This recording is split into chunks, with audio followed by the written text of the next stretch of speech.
Hi, everyone. Welcome to episode or part 25 of me exposing all things Katie Joy and giving you the truth and the backstory.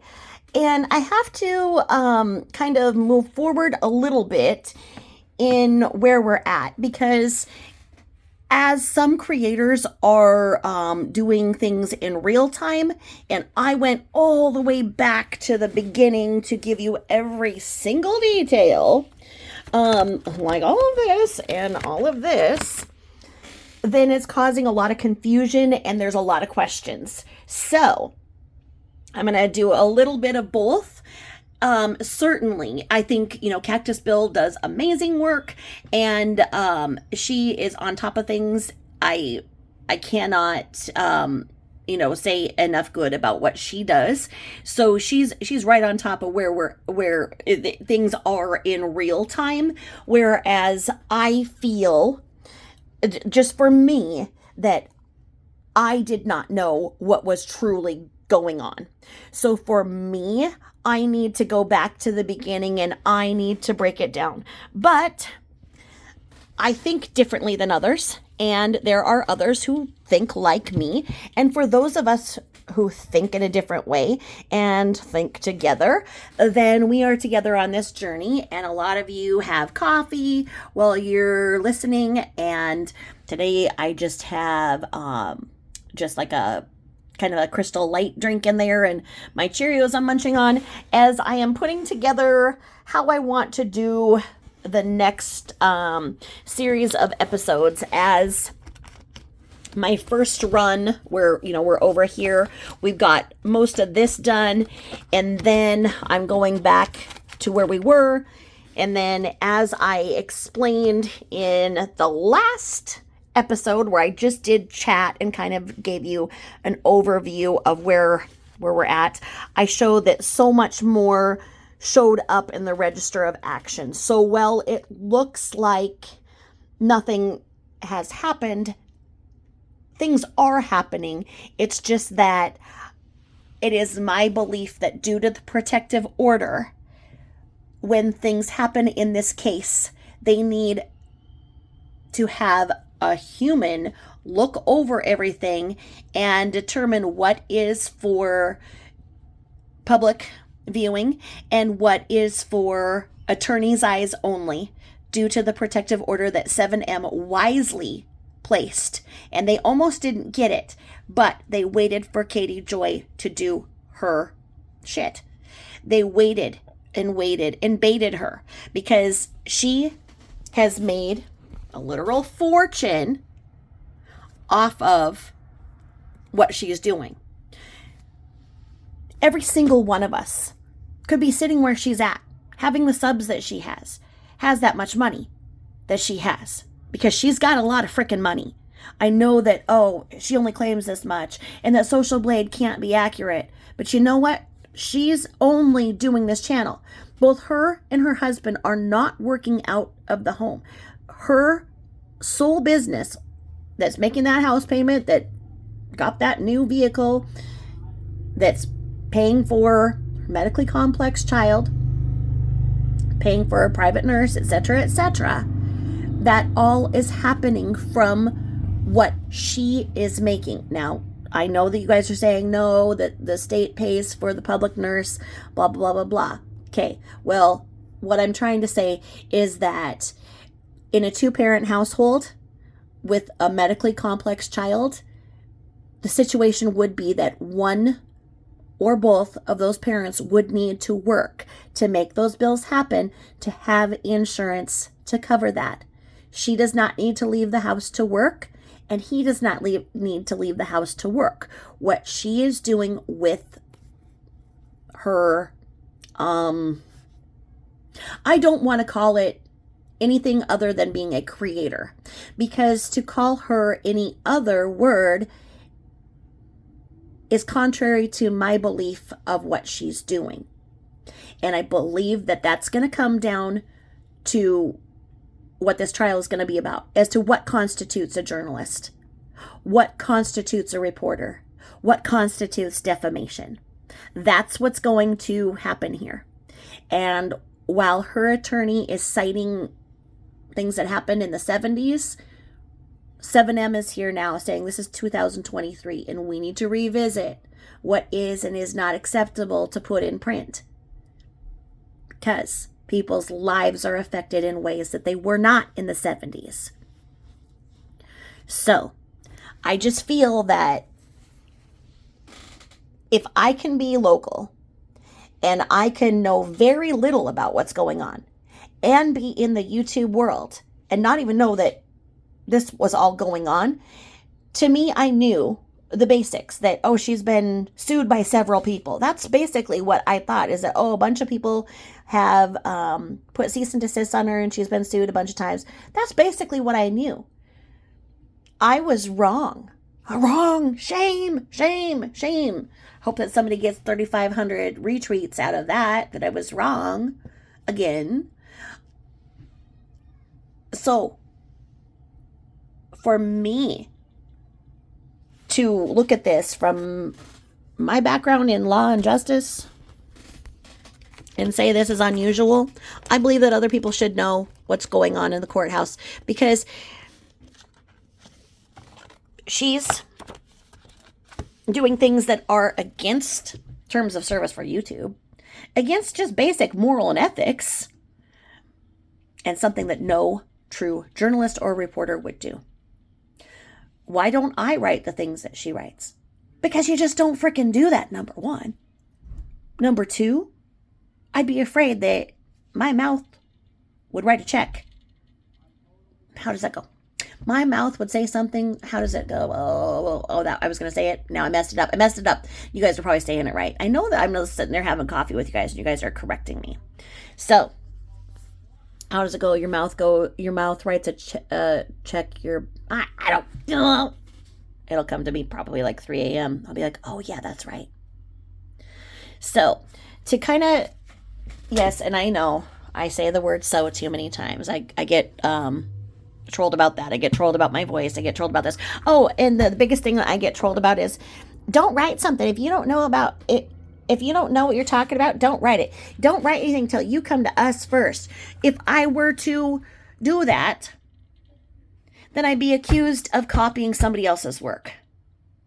So where I come in and I know people who know her, I have to remember to not say what I know in this way that is hearsay, and try to only say what I know. And then if I step out of that, I have to be sure to say in my opinion and allegedly. So when I say so, that's me trying to realign what I want to say. And also probably stops me from saying bad words every so often. The recent filings, as there are some of you who want to see this just as I do. We have this in here, and this is just a file copy here that says that 7M Films, you're notified that an order was filed on August 7th. So that was in here. I saw that was new, and it just shows that something was served. So it shows there's a notice of a filing order. So that's going to be our beginning to see what's coming up, because of course there's a hearing, and it will be just procedural. Again, it's a hearing on an amended order. It'll be on November 15th.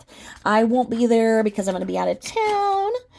I doubt Katie Joy will be there. Probably her attorneys will just go, and it'll just be a little check the box. Again, this last one was just that phone conference for Katie Joy's attorney to say whether or not she had gotten caught up to speed, because she was very much behind and needed time to catch up. And so let's see, what do we have here? This order that was filed August 7th, 2023. And we have 7M Films with Robert Shin, Miranda Derrick, and James Derrick as the plaintiffs versus Catherine Mansky Paulson, aka Katie Joy, and Without a Crystal Ball LLC as the defendants. And it says the above entitled matter came on before the Honorable Carrie Willis on August 1st, 2023, for the hearing on the party's motion to compel. Amber Stavig appeared on behalf of the plaintiff, and Jennifer Moore appeared on behalf of the defendant. The parties met and conferred regarding their respective motions. They agreed to extend the discovery deadlines for an additional 60 days and to temporarily suspend the other deadlines laid out in the scheduling order. The order then states that it is hereby ordered that the discovery deadline is hereby extended for an additional 60 days. All other deadlines are suspended at this time. The court will hold a telephone conference with the parties on October 3rd, 2023 at 11 o'clock to determine the status of the discovery and the rescheduling of the deadlines with the scheduling order. So this is what was not yet done. So when I went and listened and saw what was really going on, and I told you that the two of them saw each other for the first time face to face, and her attorneys, who were so cocky, basically, in print, were very, very sheepish and didn't have that attitude at all in the courtroom. I described everything, and I've been criticized for that because people are like, well, why are you concerned about what people are wearing? I've talked about that. This comes after a hearing, after the judge writes their report and it's printed. So that's all that was going on here. And that's saying that then that was pushed, that 60 days, and that's where that telephone hearing was. So to get you up to kind of a little bit of speed as to what's going on here with other creators that are talking in real time, as to where I'm going back to the beginning to show you everything, because I believe you deserve to know and I deserve to know. That's where we're at. So that's where some of the confusion is coming in. Now, we go over here and we have, this was filed October 6th, and it says that the order says, once again with our plaintiffs and our defendants, as 7M as the plaintiffs and Katie Joy as the defendant, says, the above entitled matter came before the Honorable Carrie Willis on October 3rd, 2023 for an off-the-record phone conference. Off the record. Okay. As I told you in that hearing when everything was determined that it's a mess and nothing can move forward, Amber Stavig said that realistically a trial would take a year to plan. And so they're probably working within that time frame as well, is that they've got all this time, nothing's going to change.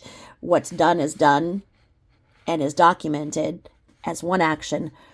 But they all agreed that Katie Joy is continuing her behavior. Katie Joy's viewpoint is that she's telling the truth and that putting a cease and desist on her isn't going to stop her.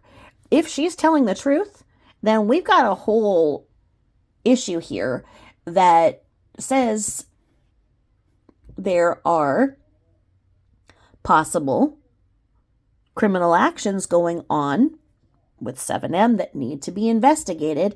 And if Katie Joy is right, then 7M is in trouble. My personal opinion is they must feel confident that they are not doing those things that they are accused of, because if they were, they wouldn't have came out here. Her point is that they are trying to silence her by doing this, and she's not going to be silent, so she's going to continue what she's doing. Okay, we'll try and figure out why she's doing that. We'll be fair here. Now it says, based upon the representations and agreements of the parties, it is hereby ordered that this matter is scheduled for a live hearing November 15th, 2023 at 10 o'clock to address any outstanding discovery disputes between the parties and the rescheduling of dates in the scheduled order entered on July 13th, 2022. The parties shall submit written submissions by October 30th, 2023 at 4:30 p.m. outlining any ongoing discovery disputes between the parties. A letter shall be acceptable. The dates provided in the scheduling order entered on July 13, 2022 continue to be suspended by agreements of the parties. It is so ordered and signed by Judge Carrie Willis. Okay. What is that saying? That's saying that a whole lot of nothing's happening. That's saying by October 30th, they have to basically say what's going on with your dispute in discovery. And that's it. This is Wright County. Nothing happens. If I haven't told you that yet, I just told you. Do you like this decor? I really try to get a theme for what I'm doing here, if you haven't noticed. And then this is just the filing order, but it's got the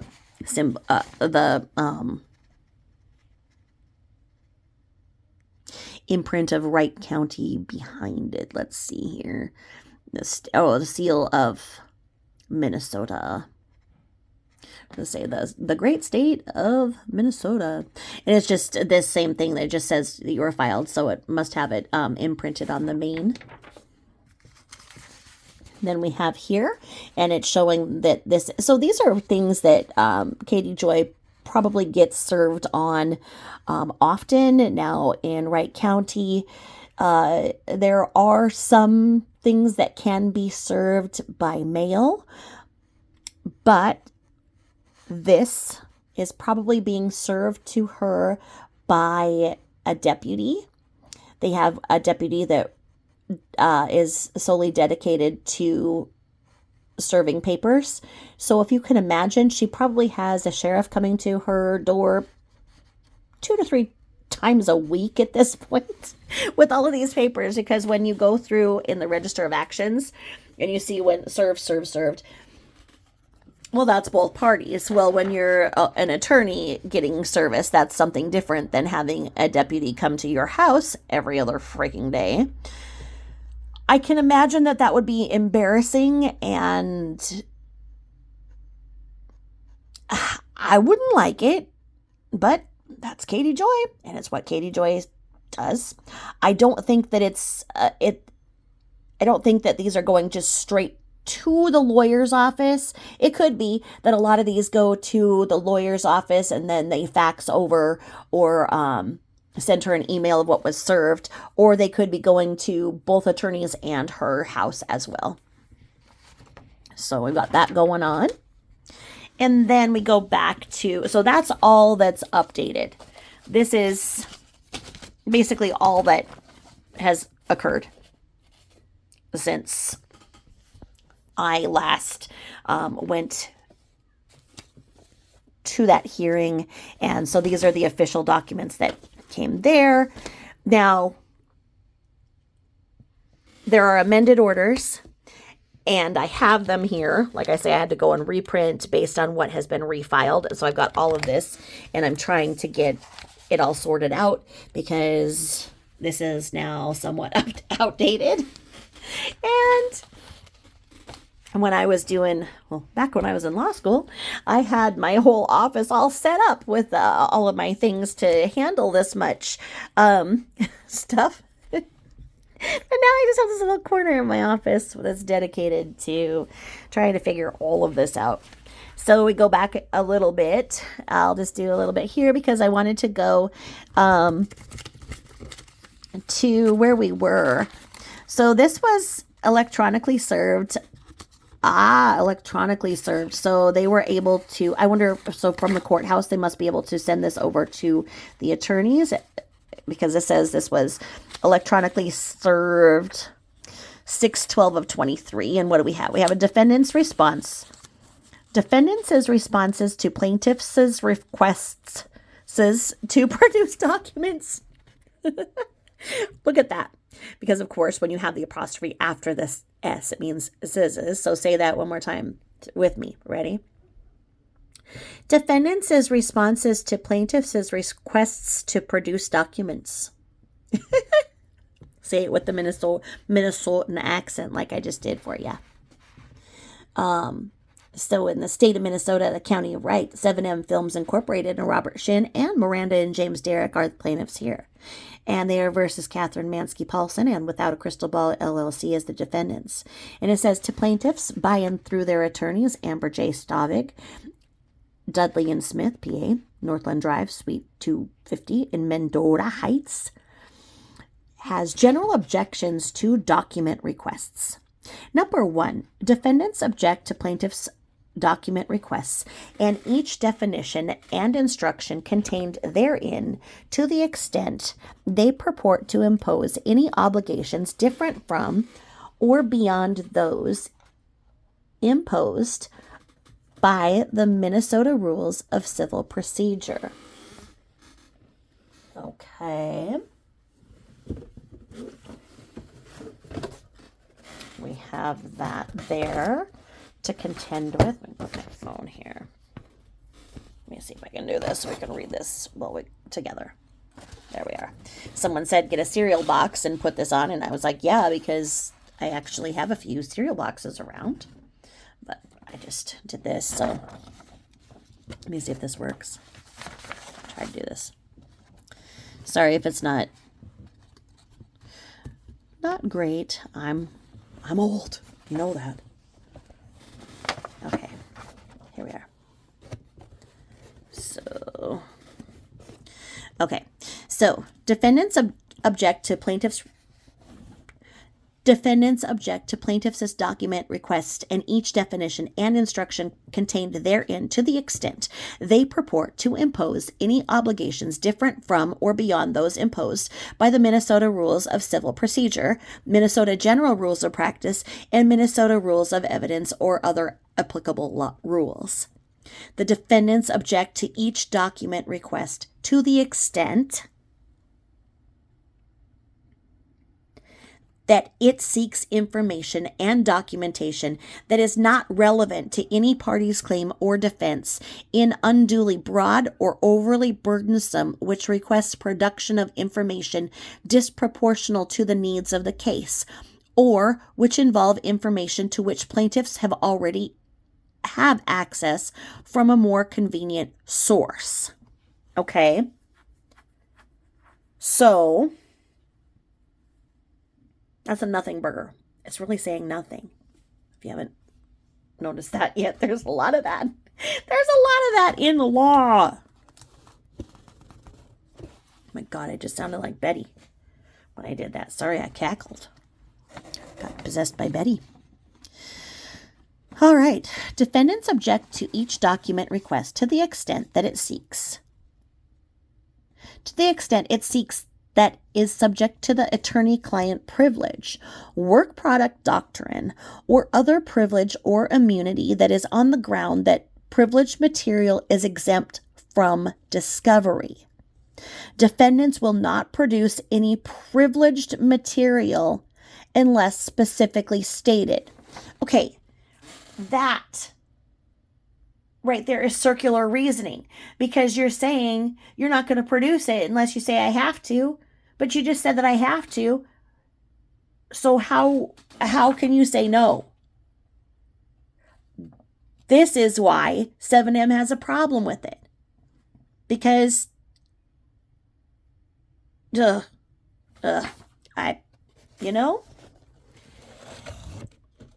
Willis is a very, very patient judge. Okay?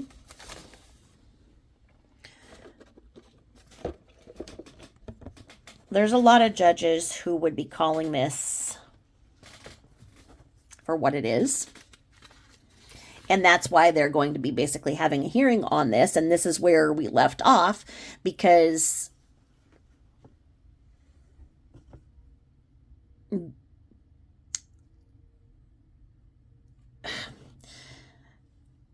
this is bullshit. How about if I just say it like that? There you go. I said it.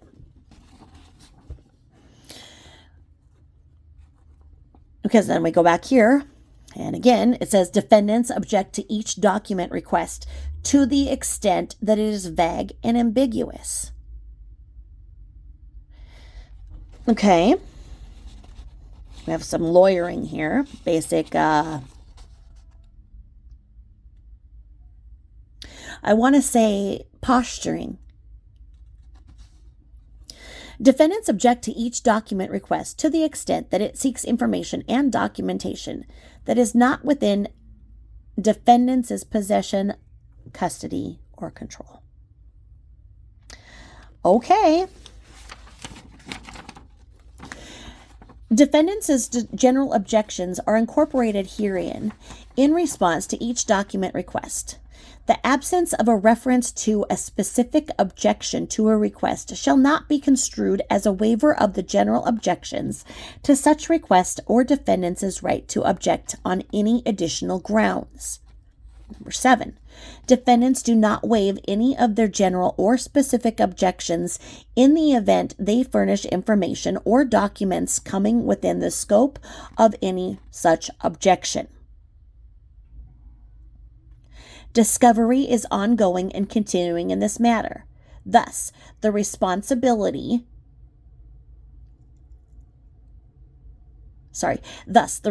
party expressly reserves the right to modify, supplement, and amend these responses should additional information be discovered prior to trial. Additionally, by responding to these document requests, the responding party is not waiving and does not intend to waive, but expressly reserves the right to assert at any time during this litigation all objections relating to competency, relevancy, materiality, admissibility, vagueness, and ambiguity. All right, and I need to stop right here, and we will begin right there at 26. I have been summoned